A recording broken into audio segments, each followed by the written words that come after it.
Hello again. Welcome back, and we are starting a new story today. This is the story of Anna Hibiscus, and again it's one of a series, so if you like it then there's plenty of others that you could look for as well.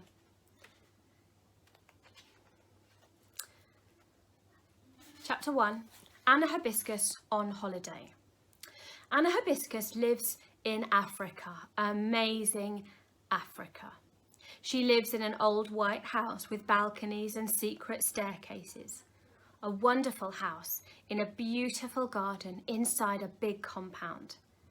The trees are full of sweet ripe flowers, and the flowers, sweet ripe fruit, and the flowers are all full of sweet, juicy nectar, because this is Africa, and Africa can be like this. Outside the compound is the city. An amazing city of lagoons and bridges and roads and skyscrapers and shanty towns. Anna Hibiscus lives with her mother, who is from Canada, her father, who is from Africa, her grandmother and her grandfather, her aunties and her uncles, lots and lots of cousins, and her twin baby brothers, Double and Trouble.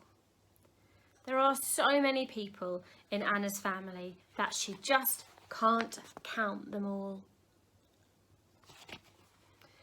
Anna Hibiscus is never lonely. There are always cousins to play and fight with. Aunties and uncles are always laughing and shouting, and her mother or father and grandmother or grandfather are always around. To be alone in Anna Hibiscus's house, you have to hide. Sometimes Anna squeezes into some cool, dusty, forgotten place and waits for that exciting moment when her family begins to call, and then a cousin or uncle finds her and her aunties, thank God. One day, Anna's mother told the family that in Canada she grew up in a house with only her mother and her father. "What?" cried Auntie Grace. "All alone? Only the three of you?" "Yeah, and I had a room all of my own," Anna's mother said wistfully. Anna's grandmother looked at her. "They made you sleep alone?" she asked. "It wasn't a punishment," Anna's mother said. "It was a good thing to have your own room." Anna Hibiscus and her cousins looked at each other. Imagine sleeping alone in the dark. "No one likes to sleep alone," said Anna's grandmother. Anna Hibiscus lay her warm brown cheek on her mother's white arm. "Don't worry, Mama," she said. "You have all of us now. You will never have to be alone again." But the next week, Anna's father said, "Anna Hibiscus, we're going on holiday. Your mother and myself with you and those brothers of yours, and we'll stay in a house on the beach." "Only us," said Anna. That was incredible. "Only us," said her father. "A quiet holiday."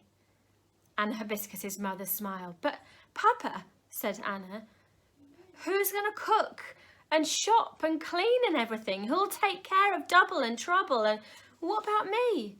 Who will I play with?" "I will help your mother to organise everything," Anna's father told her.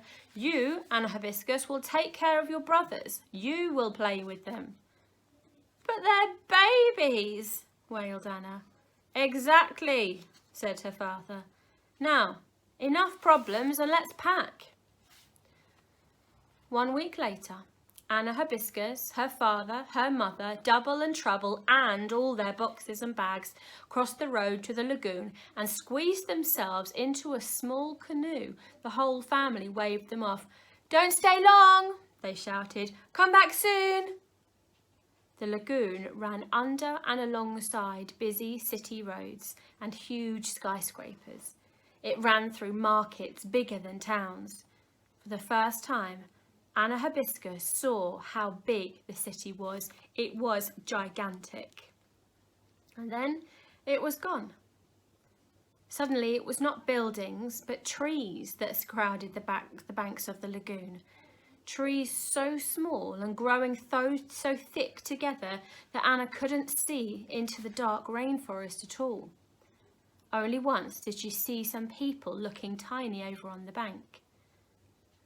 Morning turned into afternoon, and afternoon turned into evening as they went slowly, slowly, and then Anna could see the island. A white sandy beach with small trees, and behind them a wooden house painted all white. It was late by the time they got all their boxes and bags off the boat and up to the beach house. Anna Hibiscus's father lit lanterns and her mother warmed up food. They were all so tired from breathing sea breezes and carrying boxes and bags that they all went straight to bed. Even Double and Trouble slept right through until morning. And when Anna and her father woke up, the beach house seemed dusty and dirty. It was full of cobwebs and dead cockroaches. Their boxes and bags were still packed. They were hungry. There was a lot to do. After breakfast, Anna was put in charge of Double Trouble. They stayed downstairs on the veranda where it was cool and shady, but the boys kept crawling towards the edge. There were no doors for Anna to shut. She ran backwards and forwards, grabbing each of her brothers in turn and putting them back into the middle of the room. She was hot and sweating when at last she attached the boys to a table leg with their mother's scarf. They yelled and screamed, and Anna's father came running in. "Anna Hibiscus," he said, "they are not goats." And he untied them and watched them crawl quickly towards the edge of the veranda. "I see," he sighed. "Double Trouble," he called to Anna's mother. "I'm taking Anna Hibiscus and Double Trouble to the beach where they can't fall off any edge." Anna's mother appeared in the kitchen doorway. There was a smudge on her face and cobwebs in her hair. "Okay," she sighed. At the beach, the boys wanted to crawl into the sea. The waves shot up their noses and splashed salt water in their eyes. They spluttered and choked and coughed. Anna's father took them to play under the trees. "You go and splash yourself, Anna Hibiscus. I'll stay here with your brothers." Anna was not at all sure about splashing in the sea by herself. What if one of those big waves came along and drowned her? There'd be no auntie or uncle there to save her. Here's the picture of her.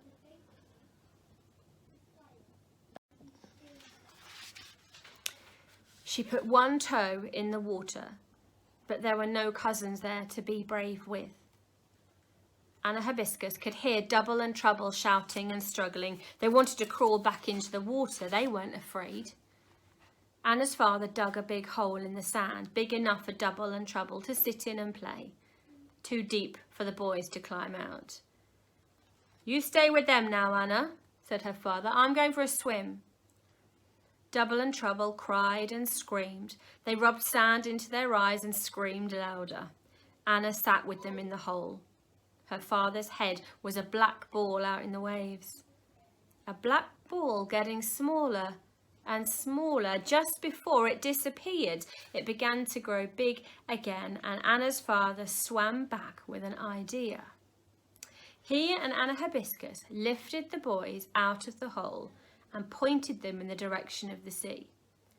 Anna and her father ran down to the waves with Double and Trouble crawling eagerly behind them. They had time to splash and swim a little before the boys reached the water. Then Anna and her father helped them paddle before carrying them back up to the trees to start again. Double Trouble loved it. Anna Hibiscus and her father did this many times until they were too tired to do it anymore. And back at the beach house, Anna Hibiscus's mother was tired too. She'd swept up all the cockroaches. She had dusted away all the cobwebs. She'd unpacked all the boxes and bags. And she'd walked all the way to the market to buy food and walked all the way back. She had cooked the food. Everybody was cross and tired. Everybody was hot and sticky. Everybody had a shower, ate food and went to bed early. Everybody was asleep in 1 second. And then half an hour later, Double and Trouble woke up. They were again hot and sticky. Their teeth were paining them. They were awake and angry. Anna Hibiscus's mother and father walked the baby boys up and down for hours while they screamed. Anna Hibiscus lay in her bed. She had nobody left to sleep with. She missed her aunties. She missed how they took it in turns to rock sleepless babies.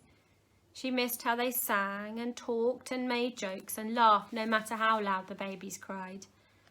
And now Anna could hear only the waves and her brothers screaming. The next morning, Anna Hibiscus's father was so tired he could barely speak. Anna Hibiscus's mother was so tired that she cried. The boys were full of life. They crawled everywhere fast, double pulled the tablecloth and cups of tea spilt and rolled off the table onto the floor. Trouble crawled off the veranda and landed with a big bump on his head. Anna's mother said, "I can't face it." "You don't have to face it," Anna's father said, and he sent her back to bed. He watched Anna trying to stop her brothers from crawling off the veranda. He remembered yesterday that he couldn't face it either. Anna Hibiscus's father found the scarf and attached double trouble to the table leg. He set Anna to watch them. I go come," he said. "Where?" asked Anna. "I go and fetch the aunties, quick, quick," he said. Anna Hibiscus smiled, a big smile. Later that morning, the aunties arrived, 6 of them.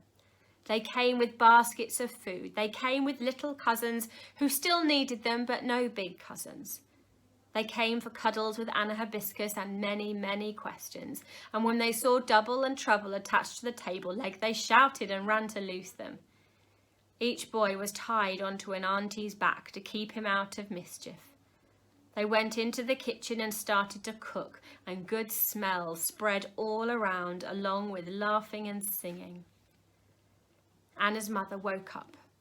As she stood blinking at the top of the stairs, she looked as if she didn't know whether to laugh or cry. "Sister," one of the aunties called, "our brother confused your babies with the goats and tied them to the table."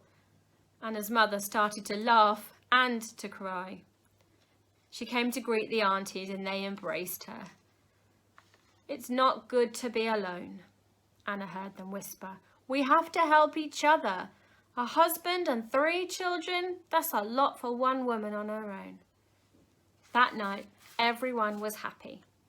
And the next day, the aunties and Anna Hibiscus's mother cooked and cleaned and washed clothes because they needed to. They splashed in the sea and sat talking on the beach because they were on holiday. They sang and joked because they were together. And all the time the little cousins were under their feet. Anna Hibiscus tried to play with them, but they were babies and she couldn't look after them all. And there were no big cousins to distract them and no one else for them to follow around. The little cousins whined and howled. They grizzled and growled because that's what little children do. Anna Hibiscus was fed up with them. By the end of the day, the aunties and Anna Hibiscus's mother had had enough. Back at the beach house, they looked at Anna's father. "Today, you sit down," they said. "Tomorrow, you supervise the rabble." Anna Hibiscus's father looked at the rabble. He'd had a lovely, quiet day eating the delicious food that the women had prepared and reading his newspapers. The rabble was snotty and sticky and cross. They scratched one another and pulled each other's hair. "Tomorrow I will be here," he said, and then he quickly walked out of the house and disappeared down towards the beach. And tomorrow he was there.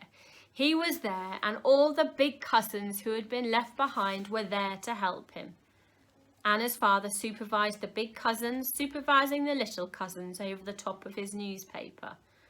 And the aunties and Anna's mother laughed and sighed and shook their heads. Anna Hibiscus splashed and swam and ran and played with all her cousins, and it was the best day so far. That night the women talked and joked together. The babies slept. The big cousins played their big cousin games. Anna's father sat alone. He had no one to discuss the newspapers with, no one to smoke his pipe with. Anna came and laid her cheek on his knee. I'm outnumbered, Anna Hibiscus, he said. You need the uncles, she said. And the next morning, the uncles were there.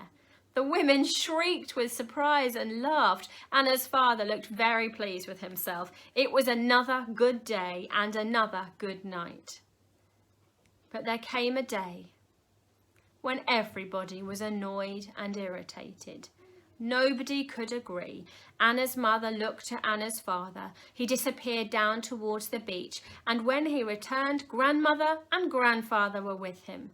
Grandmother and grandfather had lived so long, they had become so wise and so calm that anybody who was with them was happy to accept their last word on anything. There was no need to quarrel. Harmony was restored.